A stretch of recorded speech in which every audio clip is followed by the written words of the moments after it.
Well, hey, everybody. It's Sean Gibbons from the Communications Network. How are you today? Hope you all are doing well. A number of y'all still coming into the room, so if you'll bear with me for the next couple of minutes, I'm going to catch up with some of the things we have cooking at Network HQ.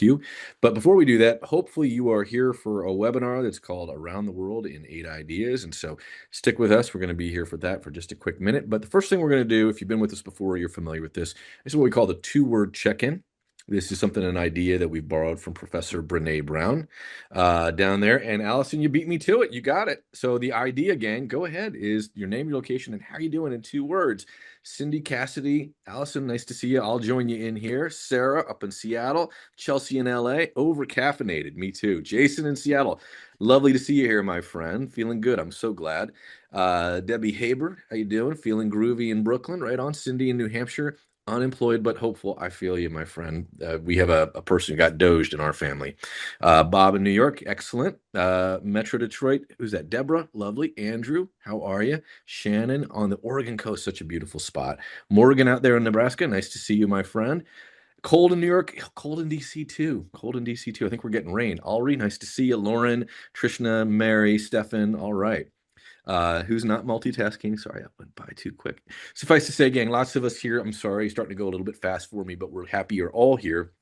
We'll be together for the next little while, and obviously you can chit chat with one another. We'll also make time at the end for you all to ask questions of Bob and Karobi, so just bear with us. And of course, we'll put some links into the chat along the way.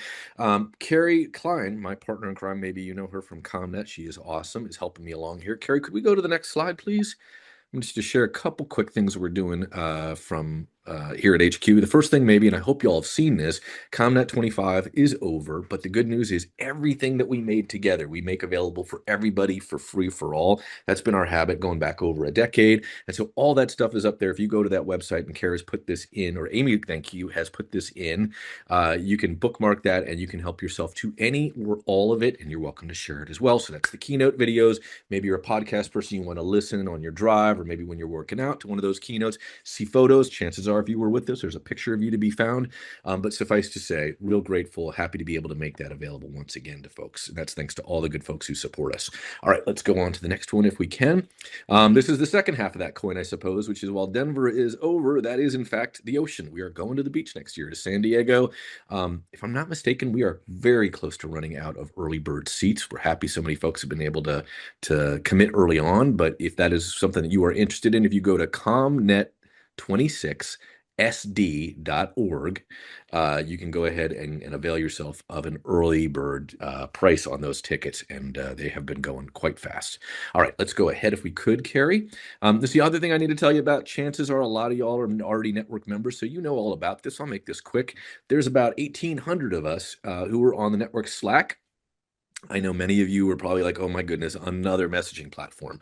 But on that day when you're stuck and you're looking for an answer, I promise the coolest thing, as you can kind of see here in this GIF, is you ask a question and a whole bunch of your colleagues come piling in trying to help you figure it out or come in with the answers. And that's just a lovely, beautiful thing. And it's what the network is built on, is the generosity and reciprocity of all the good folks around. So if you haven't taken advantage and you're a network member, please do join us there. It just will be better with your help. Let's go forward to the next slide if we could. This is the other thing. I'm just going to talk while you can watch the video here. We have a couple of wonderful programs. The first one we want to tell you about is Circles. This is a way for the network, which has gotten awfully big. This is, I'm afraid, only for network members. But as the network's gotten really big, one of the things we know is really essential to building community and building your own network is creating smaller spaces where we can all come together and really get to know each other. And so that's what Circles is all about. We organize folks around, as you probably saw in this video, the issues that you work on, or perhaps the job that you do, or maybe an identity you share. And so that's Circles. We would encourage you to take advantage of that if you would like. If we could, Network Local. This is the other thing. And the good news here, if you're not a network member, if you are, of course, you're welcome. But if you're not, you're also welcome. And so we have folks gathering from all around the country now. I think on the horizon for us, if you find yourself living in, let's say, Philly, St. Louis, and Sacramento, those are groups that are on the horizon. But even now, there are, I think 20 groups that are gathering around the country. And you can see from this video why we do it. We know it's important for everybody to have have not only folks that you know inside the network, but folks living in your backyard. Because sometimes you need to borrow a cup of sugar, and going from, let's say, Seattle to Miami isn't practical, but walking down the block to be able to get some help from a neighbor, that's what we're all about. And these are all, as you can see, some of the groups that are organizing. More information on this again in the chat, and you can find more at comnetwork.org. Let's go ahead to the next one. Oh, and these are some upcoming events. So very, very briefly, this week, North Carolina getting together. Our friends in DC, where I'm located, are getting together for a holiday happy hour just after the Thanksgiving holidays. LA doing the same thing, but on the opposite coast, just a day later. And a day after that, in the middle of the country, on the northern side, our friends at a, again, new group for us, Com Network Minnesota, will be coming together in the Minneapolis-St. Paul area. So super excited for all those folks and grateful to everybody for their leadership. Oh, here's another thing I got to tell you about. Hopefully you've seen this, and if you're a ComNet, I hope you even felt this. We think a lot of the work that all of us working in comms for good need to be thinking about is not just getting the word out, but really building community, ensuring that the way people learn and find information today is so different than maybe the way many of us grew up in that sort of broadcast era of communications. But the essential piece of communications is trust. And so we've offered up, with the support of a lot of wonderful organizations and a lot of super smart people, including a few names that I saw in here in the chat, we've built this thing that we call the Trust Playbook. And actually, that's the name of it. If you look for the URL, it's right there, www.trustplaybook.org. And it offers you some thoughts and ideas and some resources to think about how you might recalibrate some of your communications work to help you build community. As it says here, build trust, bridge divides, and engage your community. All right, let's move on to the next thing if we can.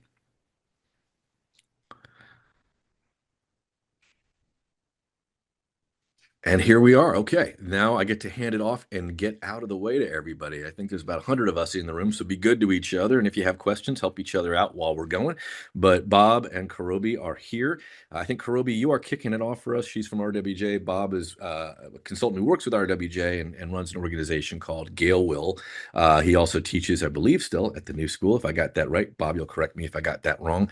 All right, gang, we are going to go ahead and turn these folks loose. Thank you all for being with us. On the back end of this, we'll take questions, and if you've got them, throw them into that Q&A box. You're probably familiar with that from living the Zoom life, and that's where we'll go looking for questions when we get to the other side of this session. All right, with that, let me get out of the way. Thanks, everybody. And oh, I'm sorry, last thing, Kelly is offering ASL services. She has been keeping up with my motor mouth, and so thank you to her. We're really grateful. If you have need, she is there. You can also use the closed captions. We're committed to being accessible, so whatever we can do to be helpful to y'all, let us know, but hopefully that's of some help to at least a few of you. All right, gang, with that, Karobi, Bob, take it away. Thanks so much, Sean. It's great to be with you today. As Sean mentioned, I'm with the Robert Wood Johnson Foundation. I run a program called the Global Ideas for U.S. Solutions team. We believe that good ideas have no borders, and for about the last 10 years, we've been looking around the world for ideas, approaches, and inspiration that helps us improve health and well-being here in the United States. We work across all kinds of issue areas, from reparations to well-being to climate, all centered on health equity. And more recently, we've been, unfortunately, looking at other countries' approaches to addressing authoritarian regimes. We're not always looking to replicate programs and policies from abroad, but to really understand what drives them. What are the questions? What are the problems they're looking to solve? What are the narratives that they use and develop to advance certain solutions? We believe this approach has value not just programmatically, but also from a communications perspective. So to provide a little bit more context on what may seem obvious, we actually find that most people in philanthropy rarely or never look abroad to inform their grant making. Almost 70% of people in philanthropy rarely or never look abroad. There's a typo. It's rarely or never. But there's huge potential for this. It's worth noting that there's not generally been much infrastructure for sharing across borders. We were really excited to see that ComNet has announced expanding their network in Europe, and I think that's a sign of things to come. But I'm really excited about this presentation that Bob's going to be sharing with you. It's titled How the World Uses Communications to Change the World. And with that, I'll turn it over to you, Bob. Thank you, Kurobi. I also wanted to take a minute just to also thank a couple of other colleagues at the foundation. Corelli Hernandez championed this work very early. Jody Struve continued it moving forward, and partners in crime at Burness, Ben Wild, and Ryan Cohen, who have contributed to this. And so, I want to just share a little bit about our approach and the context for the project, and then we'll get into the ideas. So, the first thing we did is we wanted to see, is this something of value? So we talked to people actually like Sean and others to see, like, do we think that there's something that would be valuable to learn from the world as it relates to communications? And the consensus was a resounding yes. We started reaching out to people to find case studies and sort of went old school sort of digging. And then we actually used AI to surface learning, which was quite frankly, really invaluable. And it was also interesting to note the different kinds of prompts that we would use. So you would get different kinds of examples or case studies if you looked at something that was just merely effective or impactful. But we really found that when you used prompts like bold, and part of the foundation's mission is to take bold leaps, we really found things that were quite provocative, and you'll see a lot of that exampled here. And so once we surfaced all of these, we then did some additional sort of research to just sort of gauge, how well it did, and to obviously fact check and things like that. A couple criteria for sharing. All of the examples here, it was communications and marketing that was driving the change. We tried to make sure that the examples were representative of various parts of the world, covering, I think, 5 or 6 continents. We want to make sure that we were diverse in the issue area and the approach that they took. And, most importantly, we want to make sure these examples provide the potential for, to inspire you to, after this is long over, to say, hey, I wonder if the world has something that might be interesting to learn about my challenges. Couple of caveats. This is not comprehensive, but illustrative. There are so many wonderful examples of what's happening around the world. You're not going to see deep dives into any idea. In fact, what you'll see is a lot of video case studies. So grab your popcorn. Some of these case studies have had formal evaluations and have gone through random clinical, trials. Others have not. We're generating them for the value of stimulating ideas for us. And so there'll be an opportunity to sort of nitpick some of the specific cases, but the main sort of criteria is, is this something that may spark an idea in our work? Some of the ideas, due to cultural differences, may not be translatable, and some have actually may be a little offensive to this last point. There may be 1 or 2 examples that are triggering as it relates to their approach to race or gender. We're not endorsing the approach, but we're sharing this for learning purposes. And so please keep that in mind.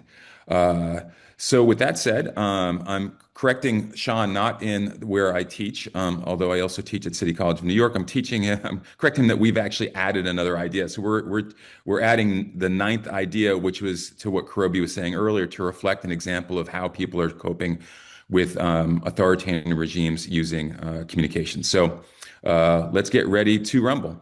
So with each of these, we start with a provocative question. So the first question is, could spotlighting one specific behavior change have a larger implication in terms of changing mindsets on equity?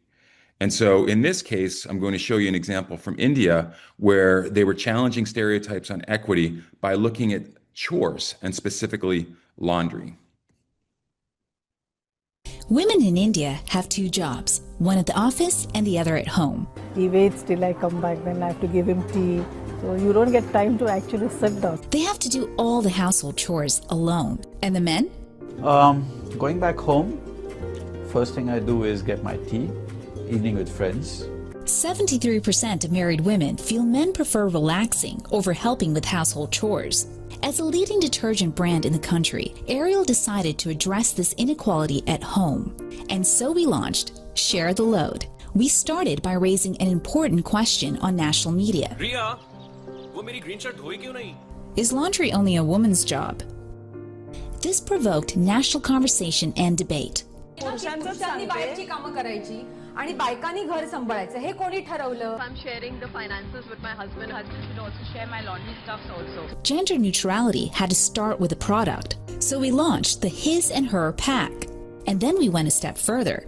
We turned to the most unexplored medium, the wash care label. We took this space and turned it into the most powerful medium for gender equality. Leading clothing brands, manufacturers, retailers, and designers came forward. doing the wash care labels, putting them on my clothes is just another form of saying that, hey, I think that laundry is something that men should take up very seriously as well. In a landmark move, Ariel tied up with matrimonial websites where millions of marriages are arranged. Willingness to share the load was introduced in the matchmaking profiles. The results: millions of men pledged to share the load. Men got involved with laundry in fun new ways. Free PR worth over $9.5 million, 1.6 billion earned impressions. Consumer engagement increased 3 times, the highest ever. Sales went up 60%. But most importantly, it created a shift in the mindset of men across the country to share the load. So there's a lot of things I find fascinating about this example. The key point is by focusing on one behavior change on an issue that is so large, like gender equity, you could see how they were able to sort of dive into so many aspects to bring that idea to life. Everything from dating websites to labels, etc. And so I just find it a really provocative example. And like they mentioned, 52% of Indian men reported increased participation in chores. And if you have time, you should also check out, there's a wonderful ad that was done that showed a young daughter talking to her father about his attitudes and habits. And it's as a father to 3 daughters, it's a bit of a tearjerker, so prepare yourselves. The next example, we're going to travel to South Africa. And this is the idea in terms of how we actually design the products we put out into the world. And is there a way in which you could hide a treasure to create an incentive to change? So many changes are, that we're looking to make are so deeply entrenched in culture and over the course of time. And by sort of this idea of treasure, and hiding something that is of value was really sort of powerful in this example around hand washing. In South Africa, thousands die every year in disadvantaged areas from preventable diseases like typhoid, diarrhea, pneumonia, and cholera, which is due to lack of hygiene. In fact, the World Health Organization rates South Africa as one of the least hygienic nations in the world. Worst of all, the diseases affect the most vulnerable, our children. No more is it true than in Blikkiesdorp, an informal settlement in the Western Cape of South Africa. However, there is hope. Research has shown that the simple act of washing hands frequently with soap is the most effective way of preventing the spread of infection and deadly disease. But providing kids with soap is one thing. The real challenge is getting them to use it repetitively so it becomes a routine. How did we encourage kids to wash hands frequently? Introducing Hope Soap, a see-through bar of soap with a toy inside. If you want to get to the toy, you've got to use the soap.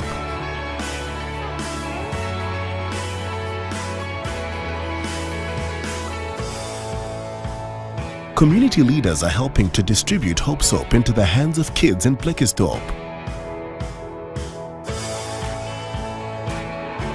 The children are actually more excited to go and not only wash their hands, but they can't wait for another part because they want to wash because they want the toy inside. Hope Soap instilled the habit of hand washing. As a result, improved the children's hygiene condition while decreasing their exposure to common illnesses. In the end, the children's small reward was a toy, but South Africa's big reward was hope for a healthier nation. So while it was hidden, the soap was a toy. I think the other thing that was hidden in there was the sense of joy. And the idea that you could take a toy and lead to the reduction of disease in a soap, I think is a pretty bold and evocative idea. This was one where there was a randomized control trial. They looked at hand washing prior to meals, after using the restroom. For those of you who are asking, were there kids who cheated and just sort of like washed and washed and washed to get that soap? They did measure that as well, and it wasn't as high as one might suspect. And so a really wonderful idea that begs us the question of what could we be hiding in the work that we're doing that would bring joy and treasure to others. The next idea is a humorous campaign coming from Australia that really blew up online. You may be familiar with this one, but it really did a wonderful job in terms of putting dangerous behaviors in a very sort of safe perspective, specifically through the use of cartoons. Fire to your hair, poke a stick at a grizzly bear, eat medicine that's out of date, use your private parts as piranha bait. Dumb ways to die, so many dumb ways to die. Dumb ways to die, so many dumb ways to die. Get your toast out with a fork, do your own electrical work. Teach yourself how to fly, eat a 2-week-old unrefrigerated pie. Dumb ways to die, so many dumb ways to die. Dumb ways to die, so many dumb ways to die. Invite a psycho killer inside, scratch a drug dealer's brand new ride. Take your helmet off in outer space, use a clothes dryer as a hiding place. Dumb ways to die, so many dumb ways to die. Dumb ways to die, so many dumb ways to die. Keep a rattlesnake as a pet, sell both your kidneys on the internet. Eat a tube of super glue.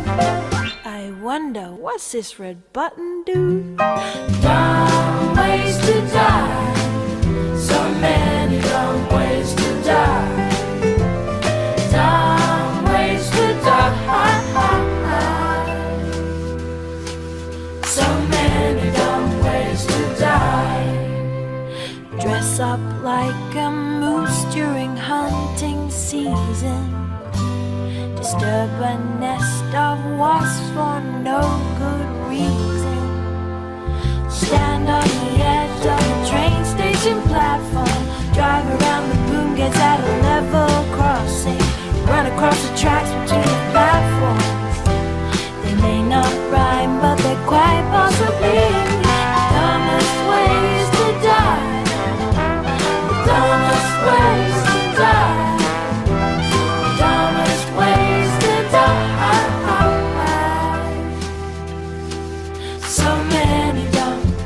So many dumb ways to die. Be safe around trains. A message from Metro. So Australia is obviously known for its irreverent sense of humor. And what was really compelling about this example is not only could you imagine the fact that this catchy little ditty went to #1 on iTunes and shot up the charts of YouTube, but it also resulted in a 10 to 20% decrease in traffic accidents that were being targeted by the ad. And over 127 million people took the pledge to be safer around transportation. And so you're taking sort of a cultural sort of norm around sort of a light humor, injecting it into a dangerous behavior and resulting in really compelling behavior change. Now, often in communications, we think about what we can add. Can we try something different? Can we do more of something? This question is inspired by the work of Leidy Klotz, who's at the University of Virginia, who wrote a book called Subtract. And it asks the questions, what could you subtract from an environment that would reveal a greater truth? What could we take away that might inspire someone to think about something differently? And the answer is reverse graffiti.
What you're seeing here is the work of an artist.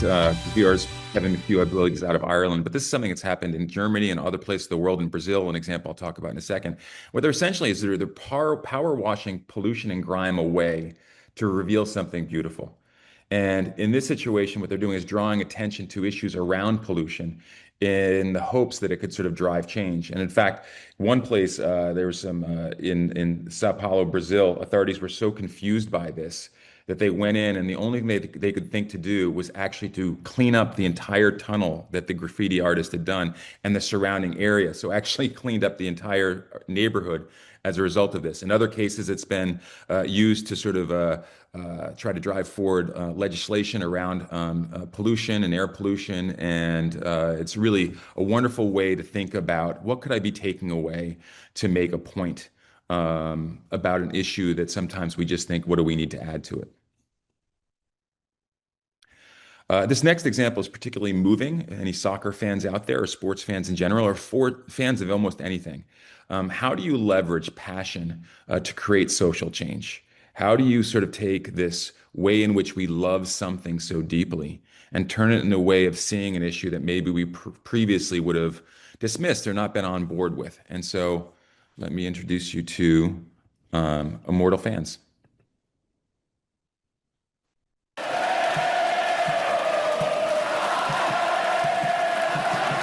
Amar, não tem comparação de torcida, não tem.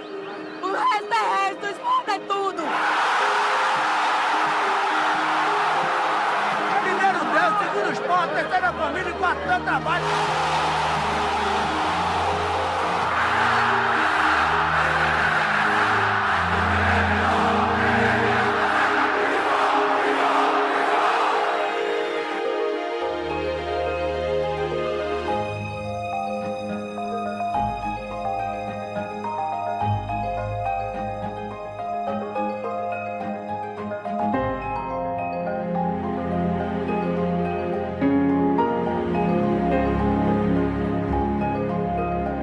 Prometo que os seus olhos vão continuar assistindo o esporte. Que os seus pulmões continuarão expirando pelo esporte. Prometo que o seu coração sempre baterá pelo esporte.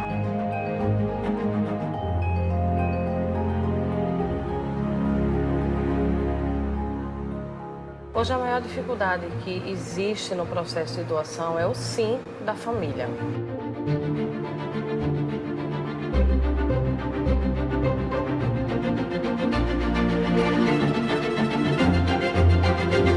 Eu sou rubro-negra até depois de morrer, irmão. Tem a alma é rubro-negra. Ainda mais se quando eu doar meus órgãos, meu pulmão for pro cara do Náutico, torcedor do Náutico, ele vai respirar o esporte. A campanha atingiu números impressionantes. 51 mil torcedores se declararam doadores, uma quantidade superior à capacidade da Ilha do Retiro. A campanha do esporte, eu não tenho dúvida alguma que serviu para que, aumentando a oferta de doadores, a gente conseguisse zerar essa lista, conseguisse realizar o transplante em todos que estavam precisando. Uma campanha de doação de órgãos lançada pelo esporte está ajudando a salvar a vida de muitos torcedores. Antes do vídeo eu tinha passado 18 anos de diabético e 5 anos fazendo hemodiálise. E a vida só está melhorando, minha visão está voltando aos pouquinhos. Eu renasci de novo. Doutor Rodrigo, ligou para mim e disse, olha, a gente tem um provável coração para sua mãe. Você pode trazer ela? Eu disse, com certeza. Fiquei aliviado de saber que eu ainda iria poder ter ela.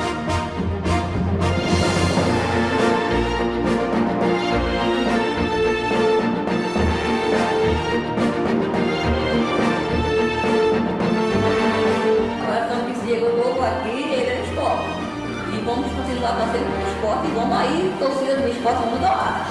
Nós vamos tomar essa corrente, né? Não vamos mais parar.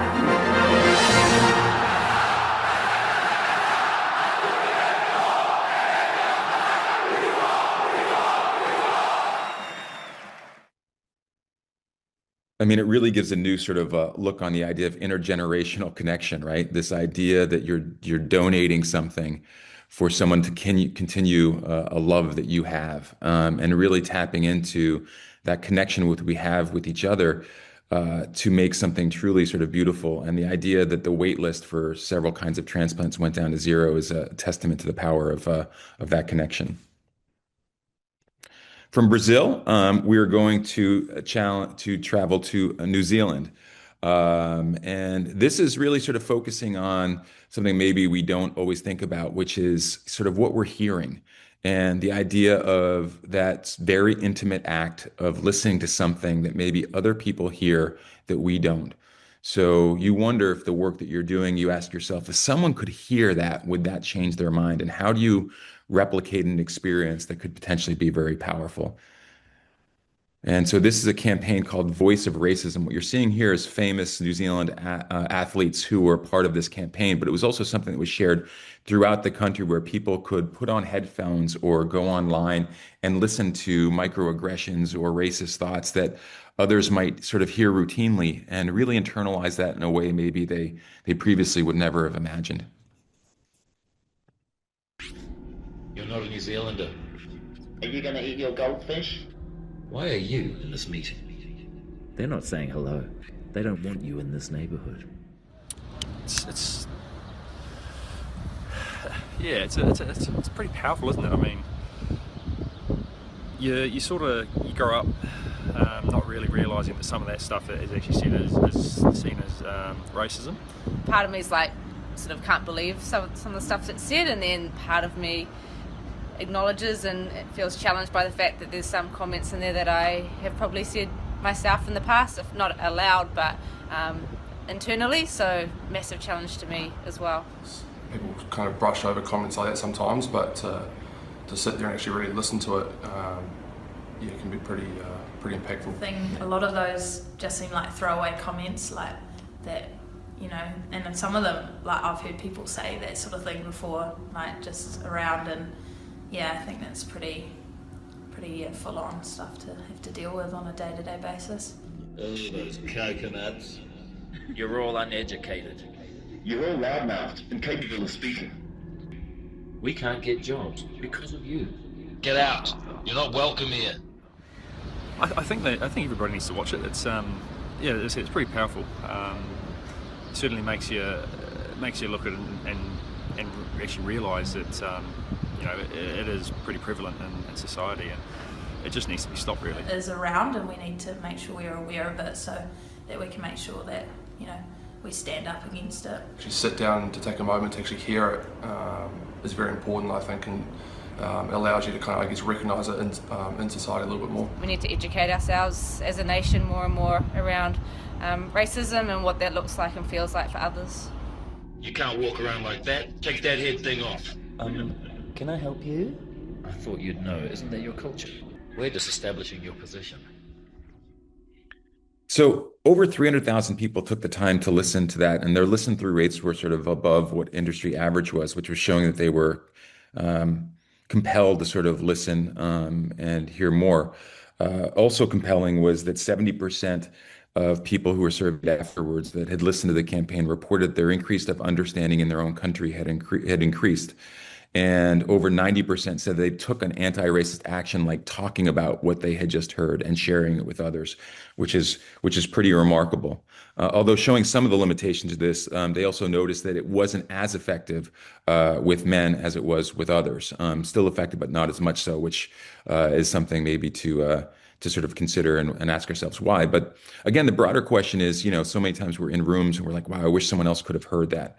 And, what do you wish about your own work that you think if someone heard it, it could make a difference like this campaign did? The opposite of this is what happens when you're not allowed to say anything. And so this is a campaign that shows, or communications idea that talks about, can saying less actually say more? And so this was a campaign, or a movement, I should say, called the White Paper Movement in China. It was in response to their zero COVID policies, which were extremely repressive, which endangered people in ways that perhaps were unintended but still true. And people felt like they had no sort of outlet in terms of what they could say for fear of censorship. And so they just began this idea of holding white paper up wherever they went. This is something that happened in China, in places around the world, at embassies, students throughout the world. A really powerful statement to just hold up something that said nothing, but said everything.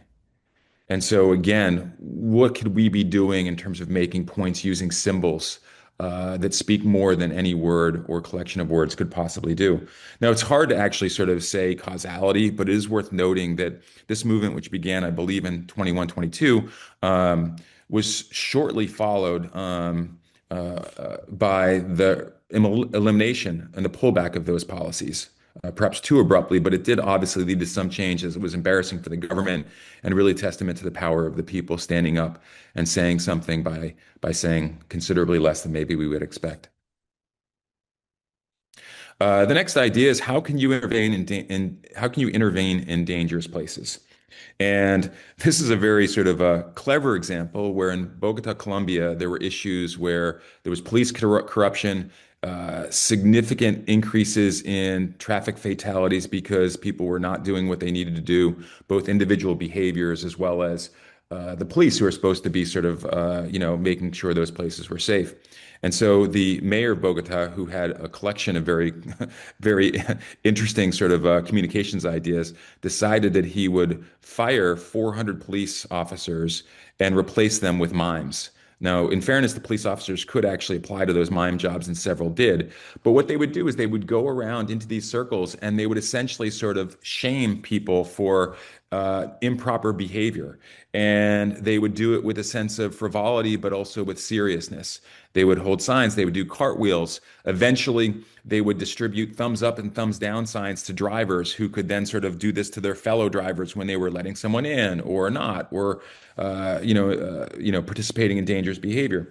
And what they found over the course of time was that fatalities dropped by over 50%. And I think the previous year they were like 1,400, so they were significant.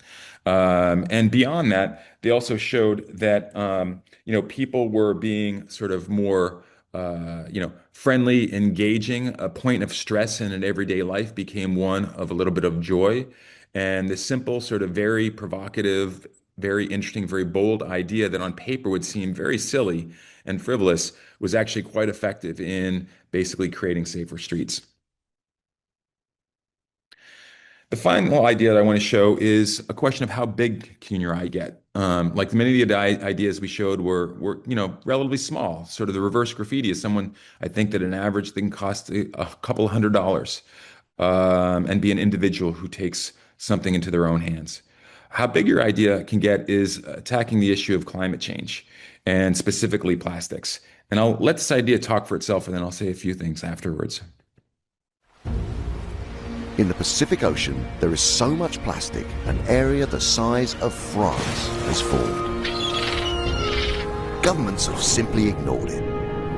So we found a way to ensure they couldn't, by turning the country-sized trash patch into an official country. Les trash isles. Pour trash isles. À la isla de plástico. Des îles plus belles Introducing the trash isles. On World Oceans Day, the Plastic Oceans Foundation and LADBIBE submitted an application to the United Nations to recognise the Trash Isles as an official country, because under the laws of the UN, other countries are then obliged to clean it up.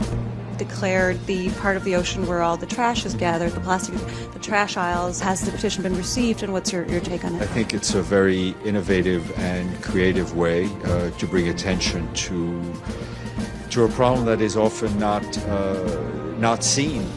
Having met the criteria to become a country, the Trash Isles began recruiting citizens online. In the first few weeks, we had more citizens than some countries. The Trash Isles had everything an official country needs. A currency called debris, a passport for new citizens, and a national flag.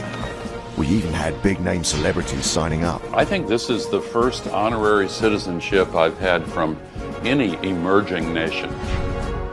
Thank you very much. Trash Isles citizenship. Trash Isles. Trash Isles. Some even took on official roles. I'm Judi Dench, the Trash Isles Queen. I will be the best secretary of your defense that I can. With over 200,000 citizens, 50 million video views, and 500 million people reached. The trash aisles put the plastic problem firmly on the map. I will make reference to the trash aisles from here on out. Now, I'm sure many of us since then have heard about this sort of island of plastic sort of floating around in the ocean. And some of it can feel like just a sort of a publicity stunt. But what's also interesting to note is the clever use of administrative protocols to sort of get yourself established as a country and sort of working within a bureaucracy. Beyond that is, several instances were cited as feeling the pressure of a campaign like this to do something different. So the UK, for example, outlawed microbead plastics in certain instances. They put a plastic bag tax. Other countries followed suit. And again, it drew attention to this sort of mass of plastic floating in the ocean in a way that is unbelievable, but now has a context that we can now perhaps better understand. And again, it is this idea of, really thinking very, very, very big. How big can you possibly get? Much bigger you can get than the idea of creating in a country with Dame Judi Dench as a queen. So anyways, a very, very powerful example. So we're finished our tour around the world in 9 ideas. Each of the 9 ideas was prefaced by a question that are highlighted here that we hope also have got you thinking about one behavior change that might change a mindset, or what you could subtract to reveal a greater truth, or how do you leverage passion to create change? How do we say less? What do we want people to hear? How big can your idea get? So questions for you. You can put them in the chat or just sort of reflect on your own. Did any of these ideas inspire you, and why? In what way did an idea maybe make you think differently about your work? Does this maybe make you more inclined to look to the rest of the world for inspiration? As simple as asking people within the network, like on the listserv that Sean had mentioned earlier, or a quick run on OpenAI or your preferred AI series, just to ask questions about, hey, what's out there? What could I learn about this issue or that issue? It really is a wonderful sort of opportunity to inspire yourself to think and see your work in a new lens. So thank you very much. I hope you enjoyed your tour around the world, and look forward to any questions that you might have for us. And we have a question. Let's see. Is there one location database of these campaigns, including the results, where folks can go to find all of this information? And prefaced it by saying thank you to both you, Bob, and to Karabi, and also to Kelly. Yeah, so there's no existing database. We have a collection, so we're happy to share the links with the network in terms of where you can find these videos or additional information. What we were actually finding early on in this sort of adventure was that there wasn't much of an infrastructure, like Karabi had said earlier. There just wasn't a lot that was out there in terms of like places where you'd be able to one-stop shop this and say like, hey, let me look at an article that has, a list of effective campaigns to deal with race or equity or anything like that. So it really was digging from scratch. And I'm sure there's more out there that we could find and that you could find as well. And maybe, this could be the start of some kind of infrastructure to sort of lift up these ideas more frequently. Well, I will tell you, if folks have and find these things, share them with us at HQ. We're happy to start collecting them and sharing them out. But super grateful to both you and Karabi for taking this, because that's what it takes to make a difference, is to open ourselves up and give ourselves space. In fact, if you look in the chat, gang, if you're not in there, I encourage you to crack it open. Our friend Gil, just by happenstance, I suppose, joined us, and it turned out he was working with Mayor Mokas. And if I'm not mistaken, the mayor is a celebrated, and Gil, you're going to help me if I get this wrong, I believe his background was not a political figure. If I'm not mistaken, he was a celebrated mathematician. And so he was willing to think about really disruptive, different ways of approaching things. I think that's something that's incumbent upon all of us, is there's sort of certain orthodoxies or preferences or traditions or ways of working. And one of the things I think we can do is not only challenge ourselves to find new ways of working, but go out and look for ways that are happening elsewhere that are really effective, because some of these examples are just absolutely extraordinary. Gang, if you have questions, we got another one in here. Let me go to this real quickly. And I am looking for these just so folks are aware. I'm looking for this in the QA box. Oh, I'm sorry. That's the one we just asked. Let's give you another quick second. Nick shared something in the chat there's a podcast series that looks at these sorts of, I think it's called 100 Campaigns, if I'm reading that correctly. So that's another wonderful place. We'll see about grabbing that and sharing that out with everybody in the next newsletter. Thank you very, very much, Nick. All right, gang, other questions, please put them in the Q&A box. I'm looking there if you should have them. Sean, while questions are coming up, I'll just also mention the mayor you were just referring to. I think he also filmed himself taking a shower in an effort to sort of show how quickly you could take a shower to reduce water waste. Would not surprise me. There's so many wonderful things that you can do, right? I think that's the other thing I take away from this is a lot of these were not highly produced campaigns, right? The one from New Zealand, for instance, that looked like somebody shot that with an iPhone. And yet we know for so many folks, visual communication is such a powerful way because we have two of these and just one of these. And so it is a really, really wonderful way to get people's attention, but it doesn't require a lot of, Hollywood editing or big budgets. A lot of this stuff can be done in just an afternoon with somebody with just a little bit of know-how or maybe a willingness to learn. The other thing too I would add, Sean, is I also like to think about what the room where it happens looked like. The people within a day that's overscheduled, where they probably had some time to sort of really think and focus, like, what could I do different? And to draw inspiration from how do we create time in our own schedules to really think about sort of, let's take a step back from the day to day and the meeting after meeting, the Zoom after Zoom, and figure out how do we just sort of think with a blank slate on an issue we've been grappling with for a very long time. Yeah, the white paper, an example of just inventive, right? Where literally to say something could endanger your life, but to step forward in a way where you're being present and obviously offering an idea, but doing it without saying anything at all. Just wonderful. Karobi, if I could ask you, I'll take on the task while we don't have questions here. Could you talk a little bit about your job and how it functions within the foundation? Because it feels like such a wonderful role and such a rich idea. My guess is, I don't know that you're one of one, my friend, but are there others who have a job like yours that you're aware of? Well, yeah, that's a good question. Well, so in fact, we are celebrating 10 years as a team, the Global Ideas for U.S. Solutions team. Congrats. Yes, thank you. We had cake last week.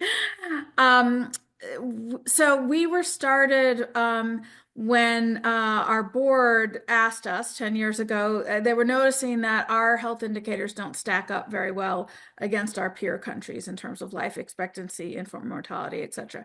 And so, the idea was, well, what are they doing that we're not doing that we could learn from? And sort of with that very initial kind of thought or hunch, the global team was started.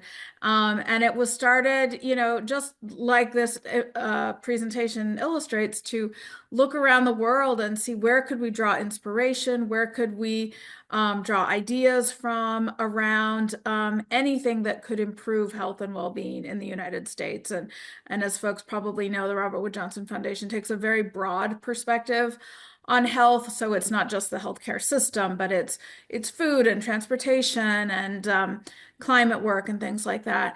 But unfortunately, there's not many people, certainly in philanthropy, doing this kind of work. As we shared, we did a survey with Candid that said just under 70% of philanthropies never or rarely look abroad for ideas. And this is true even for large philanthropies that might have an international division as well as a domestic division. And it's really interesting just how siloed that is. And, that's one of the things that we're trying to do is sort of say, what, there's actually, a lot that we can learn, and there's a lot that we can benefit from by just being engaged globally with our peers. Well, I'll tell you, as you celebrate your 10th anniversary, we are hoping in 2026 as a network to start building some of those bridges. And so, as Bob mentioned, the network, and gang, we'll tell you a lot more about this later, but we will be hosting our first ever global summit in London in June. And it will be, so as folks start to email me, can I come? We're going to keep it really small to start because everything good starts small. Karobi, I hope you'll be one of the folks who joins us. But the aim is to do just that. The best way for information to get passed around. If you look at Pew and so many other resources now, we get information and ideas from our friends, from the folks closest to us, folks we're in trusted relationships with. And so it's wonderful that Bob and Karobi have the means and the ability to go out and collect all these things. But our hope is to actually get ideas to go out and take flight in the world. You got to have a whole community of folks who are looking and in conversation with one another. And so that's a piece of the work that we're going to be taking on in 2026. And I promise you, it won't be the last time.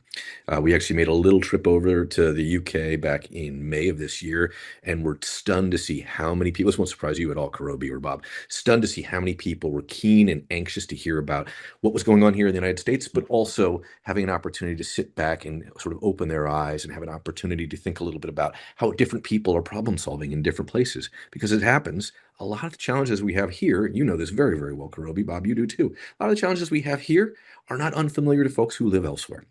And so the difference is sometimes because of cultural perspectives or just different historical periods or historical norms, whatever that might be, people have different ways of problem solving, as you just saw over the last little while. And that is an incredible, incredible resource and treasure trove, as we just saw. And I'm guessing we've only just started to skim the surface.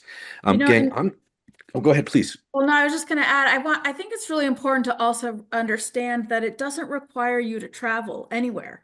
I mean, this work that Bob just presented, you know, he did it sitting in New York. You know, it was desk research. It's asking the question, right? And we have a really cool tool that Bob helped to develop, which is called the Blue Marble Quiz, and we can put the link in the chat. But it's would you? That would be great. Thank you. Yeah, it has a whole host of resources that allow you to learn globally from sitting at your desk wherever you are, whether it's like listening to a radio station from anywhere in the world, or you know, just a whole range of resources. There's a cool one, I think it's called Window Swap. It's just a kind of a screensaver, and you click on it and you're looking out a window somewhere in the world. It's like sort of a crowdsourced thing, but lots of cool resources there. But yeah, you don't have to get on a plane. You don't. I mean, that's the most wonderful. I'll tell you, one of my favorite things to do is go on Google Maps and just drop myself into a city and have a little look about. It's just a fun thing to be able to do. So many wonderful tools that are available. But it's also true. Relationships do matter. We all know that at the network. That is an essential piece. And that's the piece where, unfortunately, to forge deep, meaningful relationships with strong ties and deep connections, that requires us to, as we all do in the network all the time, and as Bob and Karobi have just done today, invest a little time with one another. So we'll be doing more of that, as we always do. But for now, I gather, with no more questions, why don't we give everybody back the last 6 minutes of the hour here and say thank you to Kelly for the ASL services. You kept up with me, my friend. Bless you. So grateful. I tried to go slow. Not sure I did. Karobi, thank you so much. I'm looking forward to being able to talk to you a little bit more about some of our plans, and I do hope you'll be part of what we're planning for 2026. And Bob, you as well, my friend. Thank you very, very much. And Gil, thank you for that extra background on Marimuka. Such an incredible, incredible story. Literally to cut traffic deaths from 1,400 to 700 by putting mines in the middle of the street. Who would think of that? Such a wonderful, disruptively crazy idea, and yet it worked. And maybe that's the thing we should leave ourselves with. Let's not all be so stuck in our ways of working, and give ourselves permission to disrupt ourselves a little bit.